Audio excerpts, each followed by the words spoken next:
gonna give me a red light. All right, so this week, this was my strategy.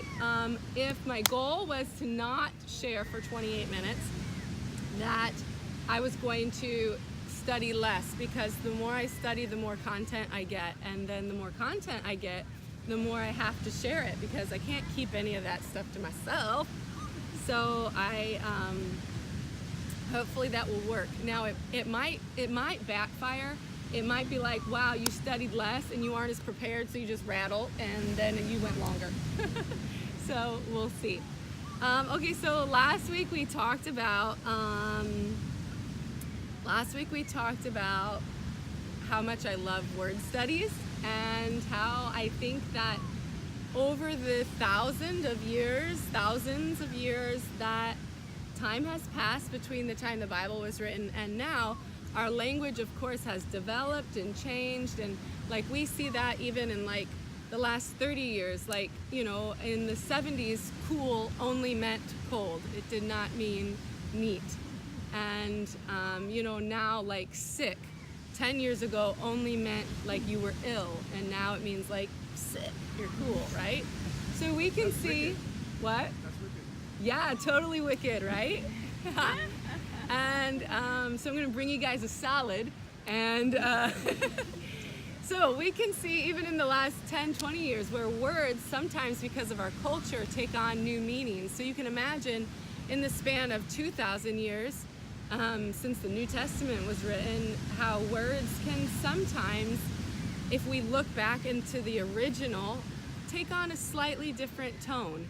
And sometimes that can bring a whole new level of understanding to a verse. And so I have personally found in my Christian walk, that has been a really key, important part of my relationship with the Lord, is studying deeper. And so last week, does anyone remember our word? Come on, you're the only one that I could think maybe might. I wasn't gonna say.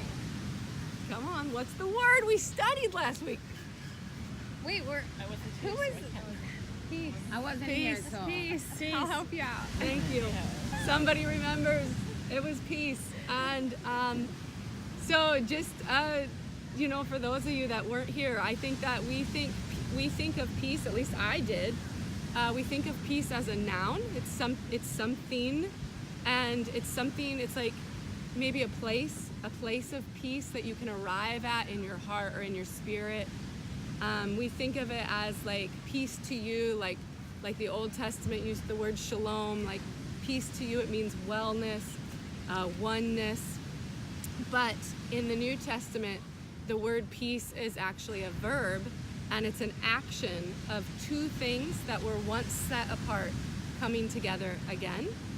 And so the definition, the Bible definition in the Greek, is not this noun of a sense of oneness, but it's a process where two things come together and they are now at peace. They are set at one again. And so we talked about how like there's so many verses that when you now read those verses about peace with that understanding that, hey, we're not being called simply to this like, you know, place of omness, but that we're being called to be a part of a process of setting things that are divided again together. And so I think probably if you were to pick like the most famous peace verse, it's probably that one about let the peace of God that passes all understanding shall keep your hearts and minds through Christ Jesus. And when you think about it that way, with our new definition of peace, it's not this sense of everything is okay, although that can come. You know, it's God's peace, so that passes understanding. So it's God's ability to take two opposing things, two things that have been separated by hurt, sin, who knows? God's ability to take those things and set them at one again. That's what passes understanding. That's what human minds can't understand, how God can take a marriage broken and put it back together. How God can take people that have been driven apart by betrayal and bring forgiveness. And sometimes that doesn't make sense to us when somebody loses a child and they can say, I'm at peace with it. That makes no sense to the human brain. Only God's ability to make things right again that's what we're relying on. It's God's peace that passes understanding. So today our word is going to be hope. And so I want you guys, a couple of you, 2, 3 of you if you're willing, finish this sentence for me, okay? So I hope that, finish the sentence.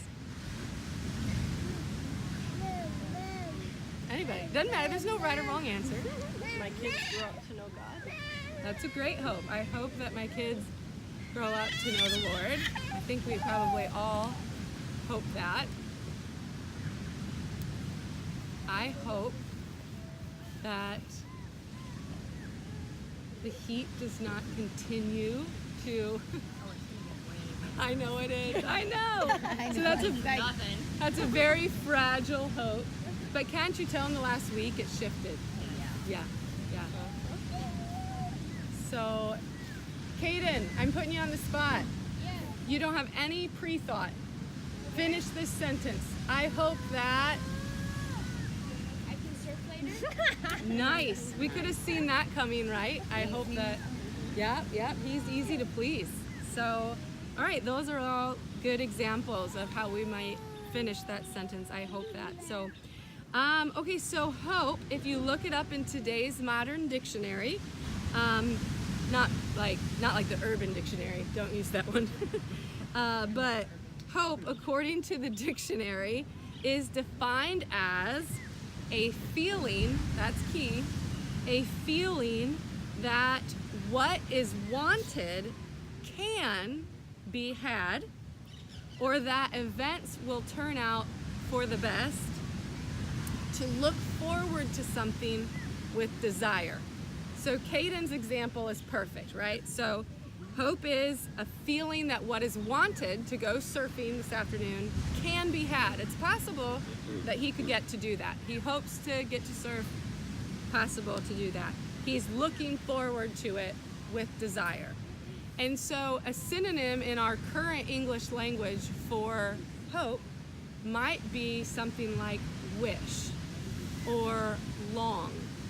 He longs to go surfing this afternoon, or he wishes that he can go surfing this afternoon. So, and what I want to challenge us, like we challenged our definition to rethink what peace is, that it's an action, it's a process, not just a sense or a state of mind, that hope is a little deeper than just a longing or a desire or a feeling that what is wanted can be had. And so in the Greek, which is what the language that the New Testament was written in, the Greek definition of hope is a strong confidence, to anticipate with surety, to expect.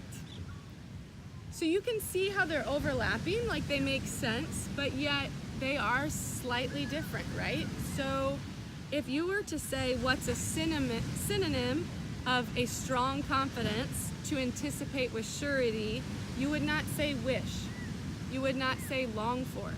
Because these words, if you have an expectation, you anticipate it being met. There's no, I feel like what I want to happen can possibly happen. Nope. This is, I am confidently sure that my anticipation is going to be met. What I expect to happen is going to happen. And so you can tell that they're slightly different. And so over and over in the Bible, when it tells us that hope, our hope is in the Lord, our hope is in Jesus, we aren't saying, man, I really hope that what I want, Jesus to love me, Jesus to come back for me, I know that can happen, and man, I hope it does. That's a really shallow way to look at it. The truer, more accurate way to look at it is that we can expect Christ's love. It's sure, you can be confident in it. You can anticipate him coming back again with confidence. It's not a, eek, I hope he does. I want him to, like Caden wants to go surfing, we want the Lord to come back for his church. No, like we can expect it. We can be confident. We can be confident in it. It's not just about looking forward to something with desire. It's looking forward to something with confidence. So I felt like that kind of opens up a whole new world to some of the verses that we know about hope. So I want to read a couple of them. So let me see. The first one is Acts 2. I couldn't find my post-it notes this week because I have a particular son that finds post-it notes fascinating. And so I'm not sure why Lincoln loves post-it notes. He has an affair with post-it notes, love affair, and so I couldn't find him today, so I couldn't mark my Bible. Okay, so Acts 2:25, starting in 25.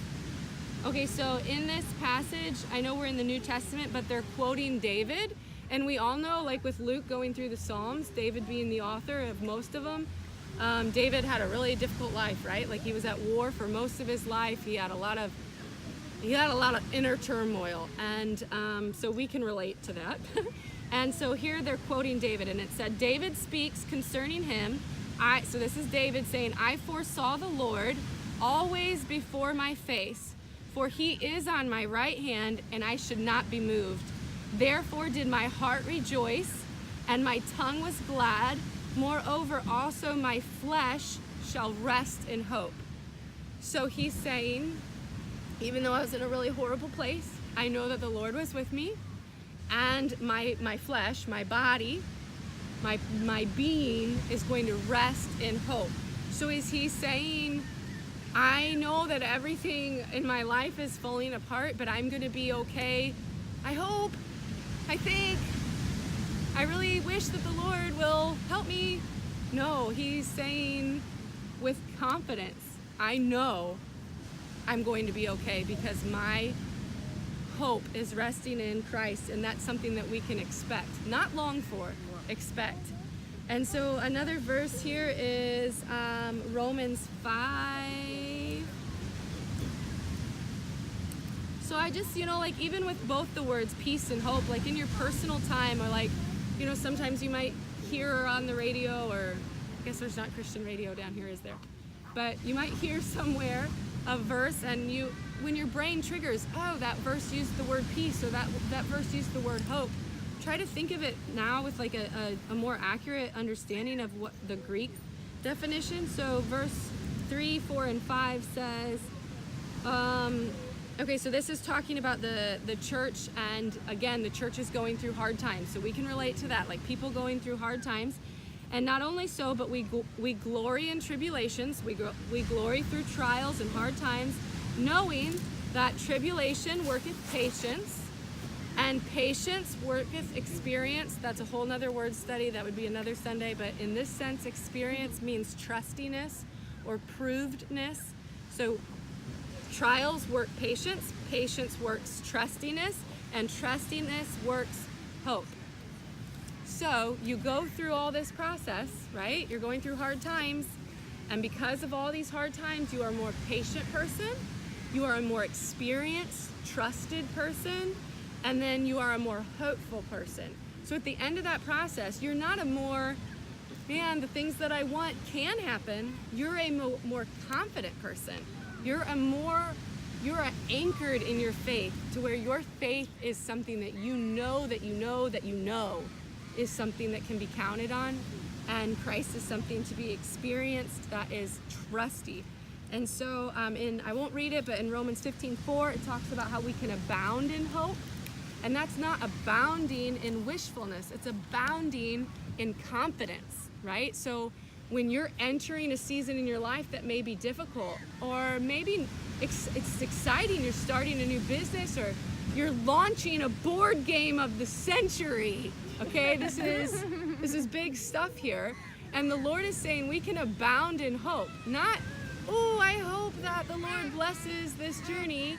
No, I anticipate the Lord working through my life, and I can expect Him to show up and do amazing things in my life, and I have confidence in that. And so One thing that I wanted to point out, we talked about last week how the definition of peace in the Old Testament and the definition of peace in the New Testament slightly shifted.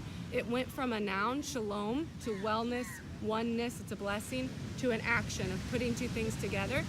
So whenever I do a New Testament word study, I always do the word in the Old Testament to see, did the language change at all even in those few hundred years? There was about 400 or 500 years between the Old Testament and the New Testament.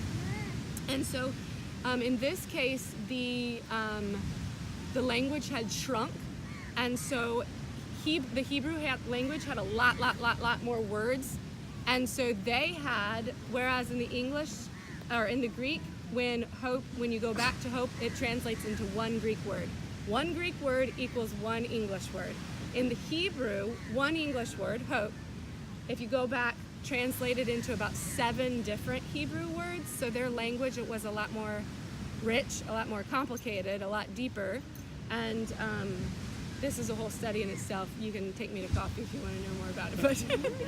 But so I had to go back and find the Hebrew word that matched the Greek word. And this is really fascinating. But what it meant was a literal cord of attachment. Okay? So this is fascinating to me. I know I'm a total word geek, okay? But if I have, for example, if I have a cord and I'm attached to one end, and I give Kevin the other end of the cord, right? And he's attached to it, okay? Do I hope that Kevin's at the end of that cord, or do I know that Kevin is at the end of that cord? I'm attached to Kevin via this cord. If I pull on this cord, Kevin's at the end, and I know that he's at the end. I have confidence. I can expect that at the end of my cord is Kevin. I can anticipate the end of my cord being Kevin. I don't hope, wish, think, I want Kevin to be at the end of my cord. Maybe I should have used Travis as an example, but you were standing directly across from me. If I want Kevin to be at the end of my cord, I hope Kevin is at the end of my cord. No, I know, I am confident. I can expect if I pull that cord in, Kevin's at the end. So funny, in 500 years between the Hebrew and the Greek, the word for attached by cord turns into hope. That really at a surface level makes no sense. But when you think about hope is, I know what's at the end of this, and because of that I'm okay, right? Because I know what comes at the end of this journey, I am going to be okay. Kevin is at the other end of this cord, and I am going to be okay. And that's hope in Christ. I have all these open doors ahead of me, and I don't know what they look like, but I know that on the other end of the cord is Jesus. And I can have confidence when I choose to follow him. The other end is good. The other end is blessing, right? When we all go through our lives and we look at it as hope is not a wish. It is knowing what's on the other end of my cord, and it is Christ. And I can have confidence in that. It's like this amazing empowerment, right? Like now you feel like you can tackle the world because you got a cord and it's tethered to Jesus and not Kevin. And Kevin might let go of the cord, but God doesn't. He's there always and forever, and you can anticipate that. And one more verse and then I'll be done, but Jeremiah 29:11 is a super trendy verse. Like my sister has a tattoo of Jeremiah 29:11. It's all over like Pinterest and like all those places that grab a hold of like trendy things. And so I just wanted to point this out because it's interesting. So what version do you have there? The Message. Will you read it for me? Yeah. Does it use the word hope? If it doesn't, never mind. Yeah, it does. Okay, read it for me. Okay. I have it all planned out. Plans to take care of you, not abandon you. Plans to give you the future you hope for. Okay, so God is speaking to people. I know the plans that I have for you. And how did it word the last part? Not abandon you. Not abandon you. Plans to give you the future you hope for. To give you the future you hope for, okay? And in this version, this is KJV, who people that love word studies probably use because it's older. I almost said more accurate, but I didn't want to offend you. Okay, so he says, 29:11. Same thing, for I know the thoughts that I have to you. God is saying, I know what I'm thinking about you. I know what I got planned for you. Saith the Lord, thoughts of peace and not of evil. He's thinking good things. Remember our new definition of peace, right? He's got thoughts of peace, not of evil. To give you, okay, so this is the word. It's two words in this translation, but this is the one Hebrew word that this translation translated into meaning hope. To give you an expected end, an expectation, the end, and you expect it, right? So the word is the same word that means hope in the New Testament, and it is an expected end, just like the cord. We know what's on the other end of the cord. We can expect it with confidence. And so that verse is it's a cool way of understanding that hope is not a wish, it's an expected end. You know what's coming and you can trust in it. And so, okay, so then I just wanted to end with this quote by Martin Luther King. And it's a quote about hope, and I think it's really cool, and it really shows his understanding. I mean, he was it's not altar call yet, okay? This is not invitation. You gotta move over, dog. We have dogs at Beach Church, okay? For you, like my parents, yes, like we have dogs at Beach Church. Okay, so this is just a really, if we could understand this quote and take it to heart, I think we would all leave with something today. And so, to give a definition, because finite is not a word sometimes you younger ones might not use, but the word finite is defined as something that has limits or boundaries. If something is finite, it has boundaries and limits that it can't go past. And if something is infinite, it does not have boundaries. It is limitless. And so we as humans are finite beings. We have limits to our abilities. We have boundaries to what we can do and what we can't do. And God is infinite. He has no limits, no boundaries. Humans finite, God infinite. Here's the quote about hope. We must accept finite disappointment. Humans will disappoint you. We all have limits and boundaries. Sometimes people are not able to offer the kind of forgiveness you need, the kind of love and support you need. Sometimes finite beings fail you. We must accept finite disappointment, but never, ever lose infinite hope. Never lose our confidence and our expectation in the infinite, which is only God. Only God is without limits and boundaries. Humans will disappoint you. God will not. He's on the other end of your cord, and he won't let go. We must accept finite disappointment and never ever lose hope in the infinite. So, what timing am I at? Did I beat 28 minutes? I was on the clock. 23. Yes! 5 solid minutes shorter. Guys, I'm improving. Next week, if I'm 5 minutes shorter, I'll be at 18 minutes. I think they say, my dad always says, the average adult human attention span tops out at 20 minutes, unless you're dealing with the word geek. So, I lost you there on the last 5. That's okay. That was for me. Okay. Luke, will you end us in prayer, please?